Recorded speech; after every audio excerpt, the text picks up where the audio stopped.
प्यारे विद्यार्थियों नमस्कार। विद्यार्थियों बीएससी सेकेंड ईयर में हमारा टॉपिक चल रहा था अर्धसूत्री विभाजन। विद्यार्थियों आज हम अर्धसूत्री विभाजन में ये जो तीसरा वीडियो है इसमें अध्ययन करेंगे ये अर्धसूत्री विभाजन प्रथम की जो मेटाफेज प्रथम, एनाफेज प्रथम, टीलोफेज प्रथम है वो समसूत्री विभाजन के समान ही जो अर्धसूत्री विभाजन सेकंड होता है वो कोशिका द्रव विभाजन और अर्धसूत्री विभाजन का महत्व, इनके बारे में जानेंगे। विद्यार्थियों पिछले वीडियो में हमने ये जान लिया था कि अर्धसूत्री विभाजन प्रथम जो होता है उसमें एक कोशिका से दो कोशिकाएं बनेंगी और गुणसूत्रों की संख्या आधी रह जाएगी। उसमें भी अर्धसूत्री विभाजन प्रथम में जो प्रोफेज प्रथम होती है, प्रोफेज फर्स्ट होती है, उसमें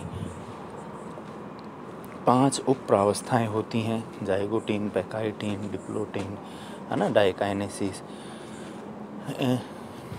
तो उसके बाद हम अब आगे अध्ययन करेंगे प्रोफेज फर्स्ट के बाद जो मेटाफेज फर्स्ट होती है, एनाफेज फर्स्ट, टीलोफेज फर्स्ट और अर्धसूत्री विभाजन द्वितीय के बारे में।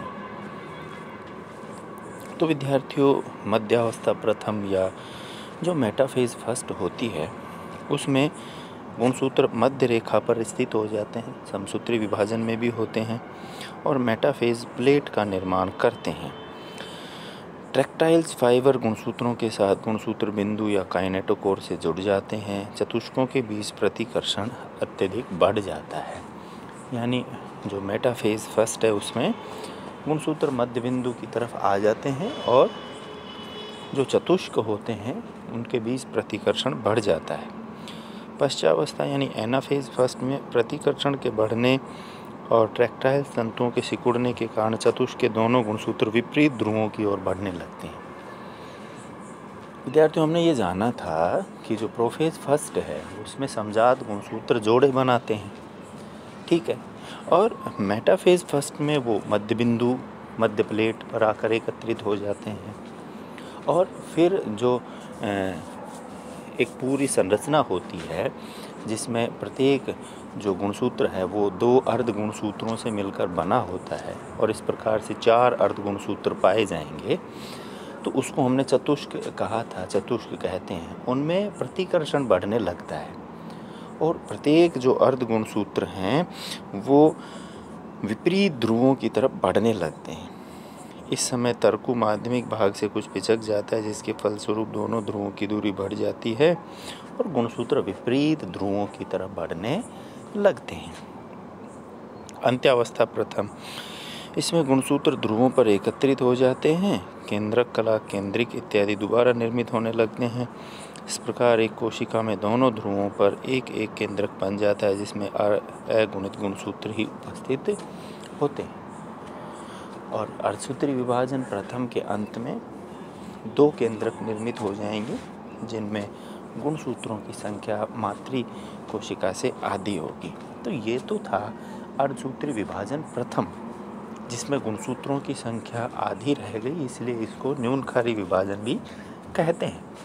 इसके बाद विद्यार्थियों जो द्वितीय विभाजन होता है अर्धसूत्री विभाजन द्वितीय या मियोसिस सेकंड, वो बिल्कुल समसूत्री विभाजन के तरह ही होता है।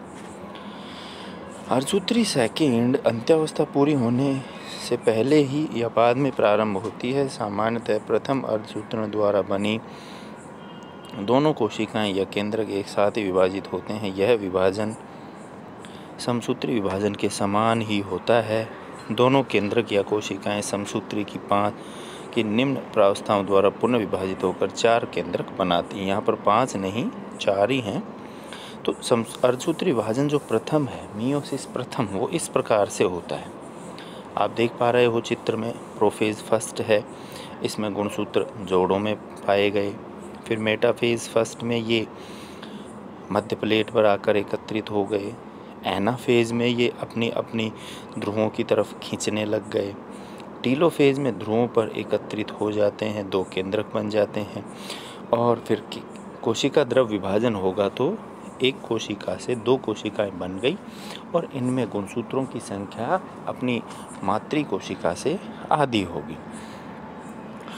अर्धसूत्री विभाजन द्वितीय विद्यार्थियों समसूत्री विभाजन की तरह ही होता है। उसमें भी प्रोफेज, मेटाफेज, एनाफेज और टीलोफेज पाई जाएंगी, जिनको हमने यहाँ पे prophase second, metaphase second, anaphase second और टीलोफेज सेकेंड नाम दिया है। तो प्रोफेज द्वितीय जो है, इस प्रावस्था में केंद्रक कला और केंद्रक धीरे धीरे गायब होने लगते हैं। वही जो समसूत्री विभाजन में होता है। तर्कु पुनः निर्मित होने लगते हैं और दोनों केंद्रकों के स्थान पर तर्कु 90 डिग्री का कोण बनाते हैं और प्रोफेज सेकेंड में वापस से गुणसूत्र दिखाई देने लगते हैं। मेटाफेज सेकेंड या मध्यावस्था द्वितीय में क्या होता है, गुणसूत्र अपने काइनेटोकोर यानी जो गुणसूत्र बिंदु है, सेंट्रोमियर है, उसके साथ ट्रैक्टाइल्स तंतु, यहाँ ट्रैक्टाइल्स का मतलब तर्कु तंतु से जुड़ने लगते हैं और मध्यावस्था प्लेट, मेटाफेज प्लेट बनाते हैं और वहाँ एकत्रित होने लगते हैं और गुणसूत्र के दोनों अर्ध गुणसूत्रों के बीच प्रतिकर्षण उत्पन्न हो जाता है। इसके बाद पश्चावस्था द्वितीय जो है, इसमें दोनों अर्ध गुणसूत्रों के मध्य बहुत ज़्यादा प्रतिकर्षण हो जाता है विद्यार्थियों, और जो तर्कु तंतु हैं वो विपरीत ध्रुवों की ओर खींचने लगते हैं और दूरी बढ़ जाती है उनके बीच में। और अंत्यावस्था टीलोफेज में जो गुणसूत्र होते हैं वो विपरीत ध्रुवों पर पहुंच जाते हैं, लंबे और पतले होने लगते हैं और धीरे धीरे केंद्रक कला का निर्माण होने लगता है, केंद्रिका निर्मित होने लगती है और फिर धीरे धीरे तर्कु गायब हो जाते हैं और जो गुणसूत्र है वो भी पतले और लंबे हो जाते हैं और प्रत्येक ध्रुव पर एक एक केंद्रक का निर्माण हो जाता है। तो इस प्रकार से एक कोशिका से 2 कोशिकाएं और बन गई। तो इस प्रकार से समसूत्री विभाजन की तरह ही यहाँ भी एक कोशिका से 2 कोशिकाएं बनेगी। तो इस प्रकार से टोटल जो कोशिकाएं होंगी वो 4 हो जाएंगी। इसके बाद होगा कोशिका द्रव्य विभाजन, क्योंकि 4 केंद्रक बन गए। अब कोशिका द्रव्य जो विभाजन होगा वो पादपों में कोशिका पट्टी का यानी सेल प्लेट विधि से होता है।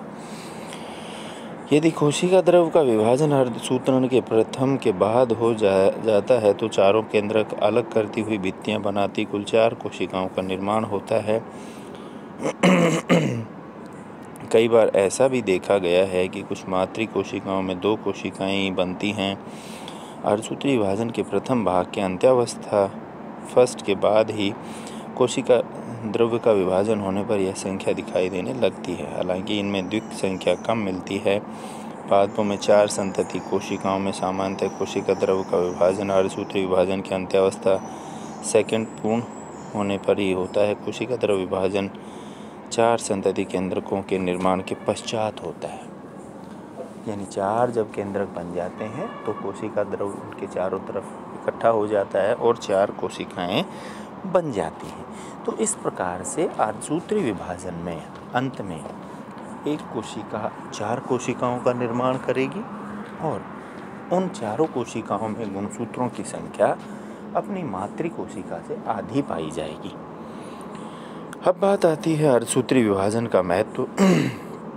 तो सबसे पहला इसका जो महत्व है विद्यार्थियों वो है कि इसमें लैंगिक जनन करने वाले जीवों में गुणसूत्रों की संख्या पीढ़ी दर पीढ़ी निश्चित बनी रहती है, क्योंकि लैंगिक जनन जो करेंगे तो उनमें युग्मक निर्माण होगा। युग्मक निर्माण होने से जो युग्मक बनेंगे वो अगुणित होंगे और अगुणित युग्मक मिलकर फिर द्विगुणित युग्मनज और भ्रूण आगे चल के जीव का निर्माण करेंगे। फिर उस द्विगुणित पादप में अर्धसूत्री विभाजन के द्वारा फिर से युग्मक बनेंगे और इस प्रकार से यह क्रम चलता रहता है। दूसरा है संतति कोशिकाओं में जीन का पुनर्वियोजन। अर्धसूत्री विभाजन में ही जीन विनिमय या क्रॉसिंग ओवर होता है, जिसमें गुणसूत्र खंडों का आदान प्रदान होता है, जिससे नए लक्षणों की उत्पत्ति होती है, पुनर्संयोजन होता है। तीसरा है सहलग्न जीनों में जीन विनिमय। समजात गुणसूत्रों पर मौजूद संलग्न जीनों में अर्धसूत्री विभाजन की पैकाइटिन अवस्था में 2 भगिनी अर्ध गुणसूत्रों में जीन विनिमय द्वारा जीनों का आदान प्रदान होता है। वही बात है। और आनुवंशिक विभिन्नताएं। अर्धसूत्री विभाजन में संतति कोशिकाओं में जनक कोशिकाओं से आनुवंशिक रूप से विभिन्नताएं उत्पन्न होती हैं, क्योंकि ये जनक कोशिकाओं के समान नहीं होता। और ऐसा किस लिए होता है? क्रॉसिंग ओवर के कारण से होता है, जीन विनिमय के कारण से होता है। तो इस प्रकार से अर्धसूत्री विभाजन विकास के लिए, विभिन्नताओं के लिए, पीढ़ी दर पीढ़ी गुणसूत्रों की संख्या निश्चित बने रहने के लिए अति आवश्यक विभाजन है। और इसी कारण से इसे समसूत्री विभाजन की बजाय अधिक अच्छा और विकसित प्रकार का विभाजन माना गया है। विद्यार्थियों, आज के लिए इतना ही। धन्यवाद।